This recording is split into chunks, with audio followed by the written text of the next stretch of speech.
Imagina un mundo recién lavado. Un mundo que vio el juicio de Dios en las aguas del diluvio y recibió la promesa del arco iris. La humanidad, descendiente de un solo hombre, Noé, tenía una segunda oportunidad. Génesis 11 nos dice que toda la tierra tenía una sola lengua y un mismo modo de hablar. Había una unidad perfecta, una comunicación sin barreras. Parecía el escenario ideal para cumplir la orden de Dios.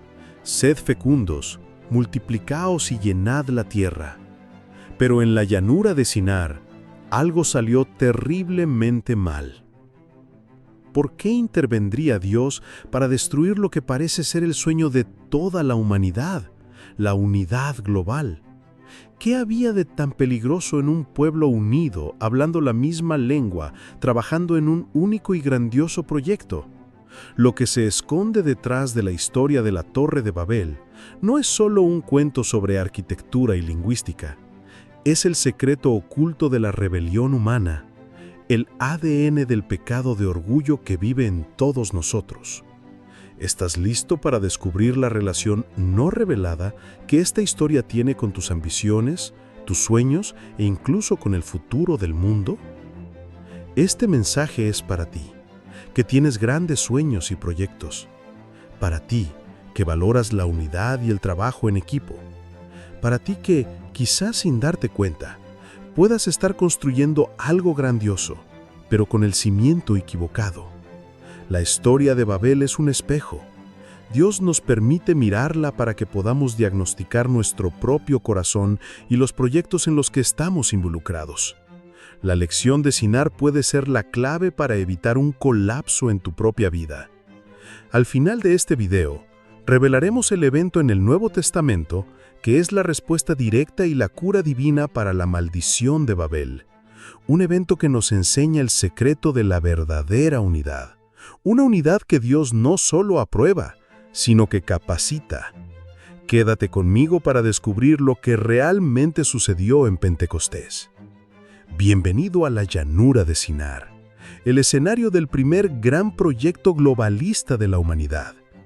Hoy vamos a excavar las ruinas de Babel, no para encontrar ladrillos, sino para encontrar verdades eternas.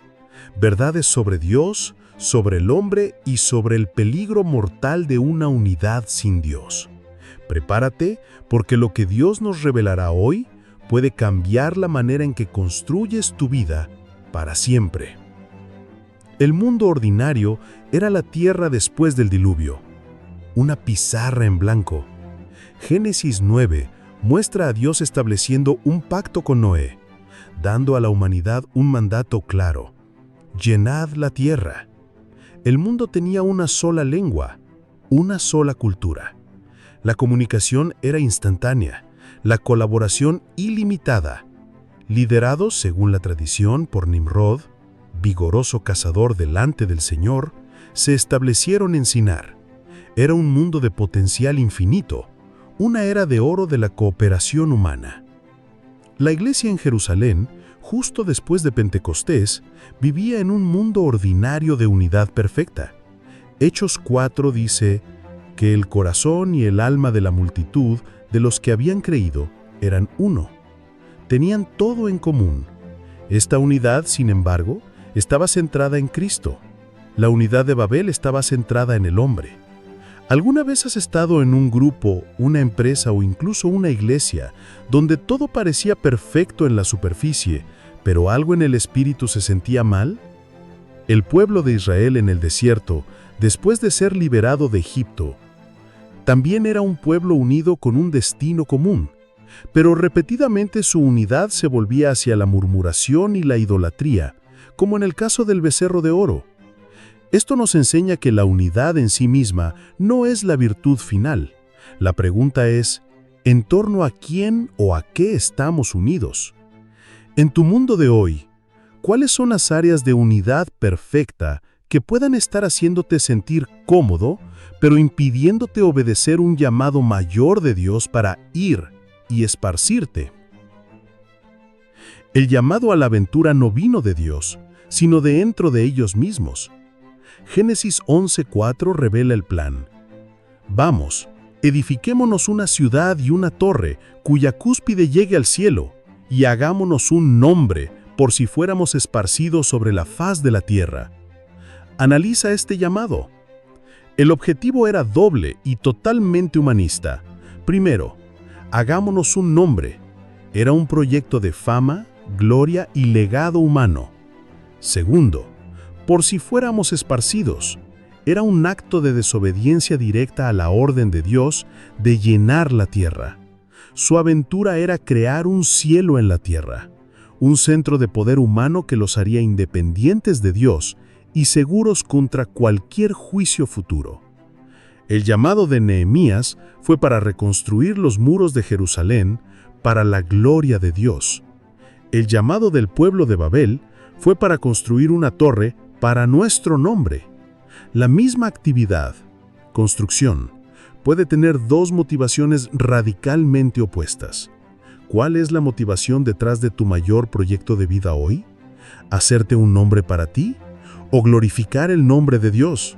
En Daniel 4, Nabucodonosor mira a Babilonia y dice: ¿No es esta la gran Babilonia que yo edifiqué para casa real, con la fuerza de mi poder y para gloria de mi majestad? Las palabras aún estaban en su boca cuando vino el juicio de Dios. El lenguaje del orgullo de Babel resuena a través de los siglos. La negativa aquí es sutil y poderosa. No es la negativa a una nueva tarea, sino la negativa al llamado original de Dios. Rechazaron activamente el mandato de Génesis 9, de llenar la tierra. La construcción de la torre era, en su esencia, un acto de atrincheramiento. Era decirle no a Dios. No nos vamos a esparcir, nos vamos a concentrar. Vamos a crear nuestro propio centro, nuestras propias reglas, nuestra propia seguridad. La negativa aquí fue la ausencia total de considerar la voluntad de Dios. Estaban tan intoxicados con su propia unidad y capacidad que ni siquiera le preguntaron qué pensaba él del proyecto. ¿Cuántas veces, en nuestra emoción por una nueva idea o proyecto, actuamos como el pueblo de Babel? Hacemos planes, montamos estrategias, unimos personas y solo después, si nos acordamos, oramos pidiendo que Dios bendiga nuestro proyecto, en lugar de preguntar primero cuál es el proyecto de Él. Es una forma sutil de decir no a su soberanía. En Lucas 12, Jesús habla de un hombre cuyos campos produjeron abundantemente. Se dijo a sí mismo: derribaré mis graneros y los edificaré mayores, y diré a mi alma: alma, muchos bienes tienes guardados para muchos años. Repósate, come, bebe, regocíjate. Pero Dios le dijo: necio, esta noche vienen a pedirte tu alma. Hizo planes grandiosos sin consultar al dueño de la vida. Se negó al llamado de ser rico para con Dios. Mi empresa estaba creciendo exponencialmente, pero mi vida estaba vacía. Me di cuenta de que estaba construyendo mi propia torre. Tuve que pasar por un colapso para aprender a dejar de rechazar el llamado de Dios para construir su reino, y no el mío. En este viaje trágico, no hay un encuentro con un maestro divino o un mentor sabio. El maestro que encuentran y siguen es su propia capacidad colectiva. Génesis 11:3 dice: y se dijeron unos a otros: vamos, hagamos ladrillo y cosámoslo con fuego. Descubrieron la tecnología del ladrillo cocido, mucho más resistente que el adobe secado al sol. Tenían asfalto como argamasa. Se convirtieron en ingenieros y logísticos. Su maestro era la innovación humana, la sinergia del grupo, el poder de la autosuficiencia. Se embriagaron con su propia genialidad y creyeron que nada les sería imposible. Salomón, al principio de su reinado, encontró al verdadero maestro. En Primera de Reyes 3, le pide a Dios no riqueza ni poder, sino un corazón entendido para juzgar a tu pueblo. Reconoció su insuficiencia. El pueblo de Babel hizo lo contrario. Se apoyaron en su propia suficiencia. Dios usa a personas que saben que no saben, no a personas que creen que lo saben todo. El apóstol Pablo, uno de los más grandes intelectuales de su tiempo, dijo, en 2 de Corintios 12, «Por tanto, de buena gana me gloriaré más bien en mis debilidades, para que repose sobre mí el poder de Cristo». El maestro de Pablo era la gracia de Dios manifestada en su debilidad.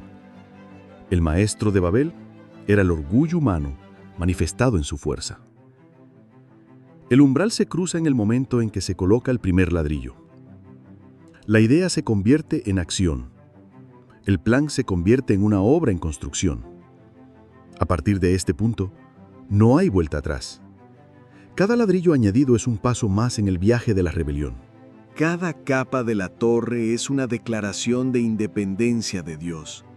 Ahora están comprometidos con su proyecto, invirtiendo su tiempo, su energía y su identidad en la construcción. La torre se convierte en el centro de sus vidas, la fuente de su orgullo y la medida de su éxito. Cuando Josué y el pueblo de Israel cruzaron el río Jordán, las aguas se abrieron. Cruzaron un umbral hacia la tierra prometida en obediencia. El pueblo de Babel cruzó un umbral hacia la tierra de la rebelión en desobediencia. Nuestras acciones, nuestras decisiones, siempre nos llevan a cruzar umbrales. La pregunta es, ¿en qué dirección nos estamos moviendo? Cuando Lot eligió las fértiles llanuras cerca de Sodoma, cruzó un umbral que lo llevó paso a paso a comprometer a su familia y su fe. Pequeñas decisiones basadas en la apariencia y la ventaja propia pueden llevarnos a construir nuestra vida en territorio peligroso. En esta etapa, las pruebas eran los desafíos de ingeniería, que superaban con brillantez. Los aliados eran todos. La humanidad entera estaba unida como un solo cuerpo, un solo equipo. La sinergia debía ser increíble. Pero, ¿quién era el enemigo? Superficialmente no había enemigo, pero el verdadero enemigo era invisible y ya estaba derrotado: la palabra de Dios. Su enemigo era el mandamiento «llenad la tierra». Cada acto de construcción era un acto de guerra contra ese mandamiento. Su enemigo era la propia soberanía de Dios, a quien intentaban hacer irrelevante. La muralla de Jerusalén fue reconstruida por Nehemías porque el pueblo tuvo ánimo para trabajar. Eran aliados en la obra de Dios. Pero también tenían enemigos claros, Sanbalat y Tobías, que se burlaban e intentaban detener la obra. El pueblo de Babel no tenía oposición externa, lo que hacía su rebelión aún más peligrosa, ya que no había nada que los frenara. Creían que por no tener oposición estaban en el camino correcto. Confundieron el progreso con la aprobación de Dios. Pero mientras construían, alguien observaba desde los cielos. Y la evaluación divina sobre su proyecto es uno de los pasajes más aterradores de la Biblia y revela el verdadero motivo por el cual Dios tuvo que intervenir. La oscuridad en este viaje es el momento en que la luz de la santidad de Dios ilumina la verdadera naturaleza del proyecto humano. Génesis 11:5 es un pasaje lleno de ironía divina. Y descendió el Señor para ver la ciudad y la torre que edificaban los hijos de los hombres. Querían construir una torre para alcanzar los cielos, pero su obra era tan insignificante desde el punto de vista divino que Dios tuvo que descender para verla. Este es el momento de la evaluación. Dios no mira la altura de la torre, sino la profundidad del orgullo en el corazón del hombre. La oscuridad es la revelación de que su mayor hazaña era, a los ojos de Dios, una rebelión infantil. En el jardín del Edén, después del pecado, Adán y Eva oyeron la voz del Señor Dios que se paseaba en el huerto al aire del día. La presencia de Dios, que antes era placentera, se volvió aterradora.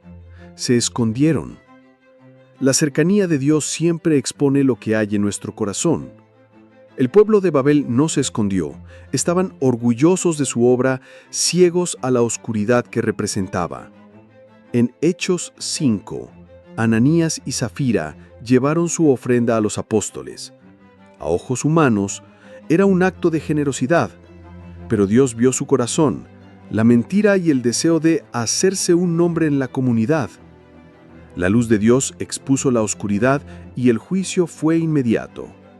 La prueba suprema no vino en forma de fuego o diluvio, sino de algo mucho más sutil y genial. Dios no destruyó la torre, destruyó la comunicación que la construía. Versículos 6 y 7. Y dijo el Señor: He aquí el pueblo es uno, y todos estos tienen un solo lenguaje, y han comenzado la obra, y nada les hará desistir ahora de lo que han pensado hacer. Ahora pues, descendamos y confundamos allí su lengua, para que ninguno entienda el habla de su compañero. El arma de Dios fue la confusión. Donde antes había sinergia, ahora había desconfianza. Donde había colaboración, ahora había frustración. La unidad que era su fuerza se convirtió en la causa de su ruina. El proyecto se detuvo instantáneamente. Su prueba fue la pérdida de su mayor habilidad. La prueba suprema de Cristo en la cruz fue el momento en que Él, que era uno con el Padre, clamó: Dios mío, ¿por qué me has desamparado? Él experimentó la separación para que nosotros pudiéramos tener la unión. La confusión de Babel fue un juicio de separación a causa del pecado del hombre. Jesús mencionó la torre de Siloé, que cayó y mató a 18 personas. Usó el evento para enseñar que el juicio de Dios puede venir de formas inesperadas y que todos necesitan arrepentimiento. La caída de Babel no fue con estruendo, sino en el silencio de la incomprensión. La recompensa en este viaje es irónica y trágica. Recibieron exactamente lo que no querían. Su objetivo era: por si fuéramos esparcidos. Génesis 11:8 nos dice el resultado de la intervención de Dios. Así los esparció el Señor desde allí sobre la faz de la tierra y dejaron de edificar la ciudad. La recompensa por el orgullo es la frustración. La recompensa por la desobediencia es la imposición de la voluntad de Dios. Querían fama, y el nombre Babel, que significa confusión, se convirtió en un monumento eterno a su locura. Querían unidad y recibieron división. La cosecha del orgullo es siempre lo opuesto a la semilla. En contraste, la recompensa de Abraham por su obediencia al dejar Ur fue la promesa: haré de ti una nación grande, y te bendeciré y engrandeceré tu nombre. El hombre de Babel quiso hacerse un nombre y fue humillado. Abraham obedeció a Dios y Dios le hizo un gran nombre. ¿Quieres construir tu propio nombre o quieres que Dios construya el tuyo? La recompensa de Cristo por su humildad y obediencia hasta la muerte está en Filipenses 2. Por lo cual Dios también lo exaltó hasta lo sumo y le dio un nombre que es sobre todo nombre. La humildad es el camino hacia la exaltación divina. El camino de regreso para la humanidad fue la dispersión. Tuvieron que abandonar su proyecto centralizado y finalmente obedecer, por la fuerza, el mandamiento original de Dios. El camino de regreso fue dejar atrás la torre inacabada, el símbolo de su sueño roto. Fue el comienzo de las naciones, las culturas y los pueblos como los conocemos. Lo que ellos vieron como una tragedia era en realidad la misericordia de Dios, impidiendo que la humanidad se hundiera aún más en un poder unificado y corrupto que, como Dios mismo dijo, haría que nada les fuera restringido. La dispersión de la iglesia de Jerusalén, debido a la persecución en Hechos 8, parecía una tragedia, pero el resultado fue que los que fueron esparcidos iban por todas partes anunciando el Evangelio. La dispersión forzada cumplió la gran comisión. A veces lo que parece un plan roto en nuestra vida es Dios forzándonos a cumplir su propósito. El pueblo de Israel fue llevado al exilio, su templo destruido. Fue un camino de regreso doloroso, pero fue en el exilio donde se volvieron a las Escrituras y fueron curados de la idolatría. La disciplina de Dios, aunque dolorosa, siempre tiene un propósito redentor. Y aquí está el momento más glorioso, la resurrección de la verdadera unidad. Durante siglos, la maldición de Babel, la división y la incomprensión, reinó. Pero entonces, en Hechos, capítulo 2, algo extraordinario sucede. Los discípulos de Cristo están reunidos en Jerusalén, y el Espíritu Santo desciende sobre ellos. El sonido es como un viento recio que soplaba, y lenguas de fuego se posan sobre cada uno, y comienzan a hablar en otras lenguas. Afuera había judíos devotos, de todas las naciones bajo el cielo. Y ocurre el milagro. Cada uno les oía hablar en su propia lengua. En Babel, el lenguaje fue confundido para dividir a un pueblo unido en rebelión. En Pentecostés, el lenguaje fue milagrosamente traducido para unir a pueblos divididos en la adoración a Cristo.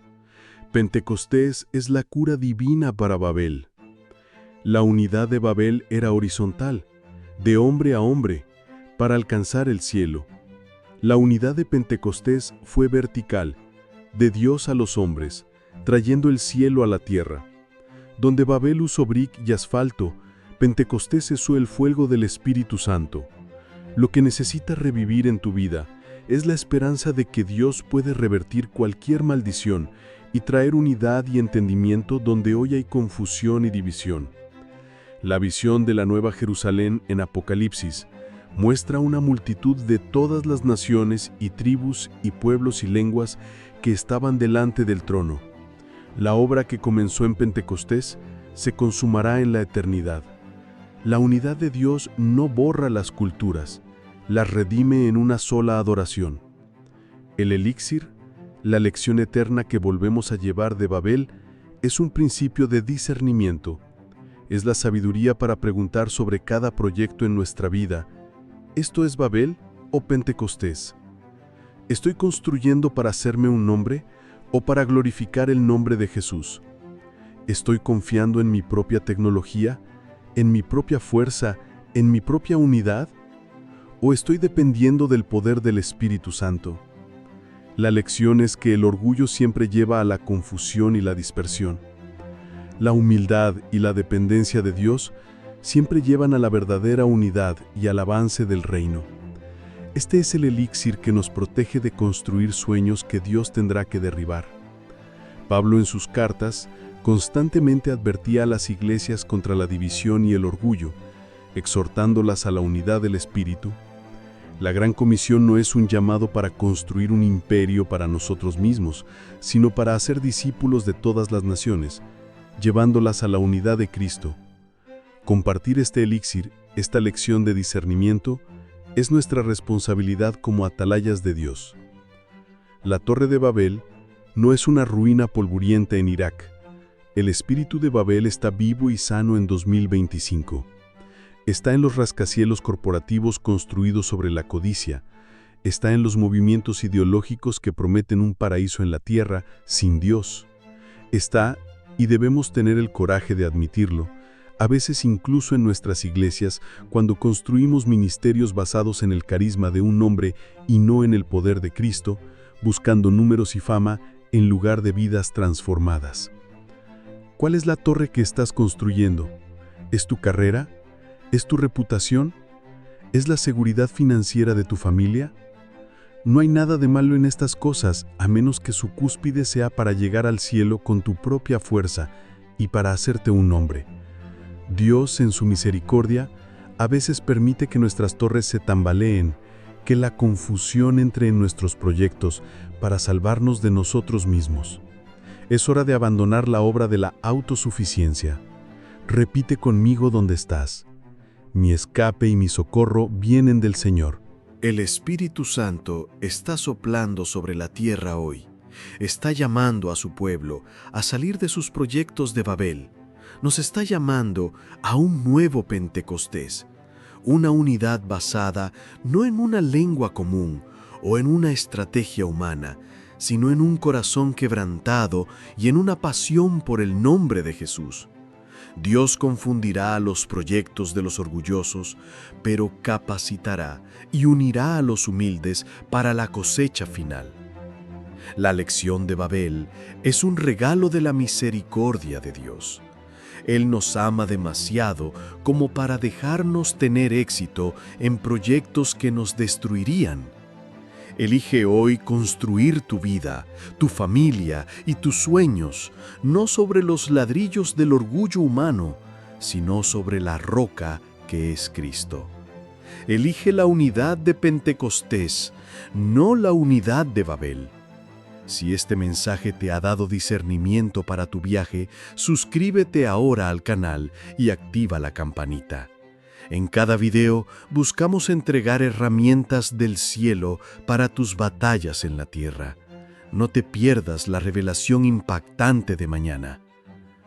Señor, como oró el salmista, examina nuestro corazón y ve si hay en nosotros algún camino de perversidad. Revela cualquier torre de orgullo que estemos construyendo y guíanos por el camino eterno, el camino de la humildad y dependencia de ti. En el nombre de Jesús. Amén. Este mensaje puede ser la intervención divina que alguien que conoces necesita. Comparte este video con 5 personas o en tus grupos y comenta abajo #Pentecostés no Babel para declarar tu elección de construir para la gloria de Dios. Porque toda la tierra tenía una sola lengua y una sola manera de hablar. Y el Señor dijo: He aquí el pueblo es uno, y ahora nada les hará desistir de lo que han pensado hacer. Génesis 11, 1 y 6.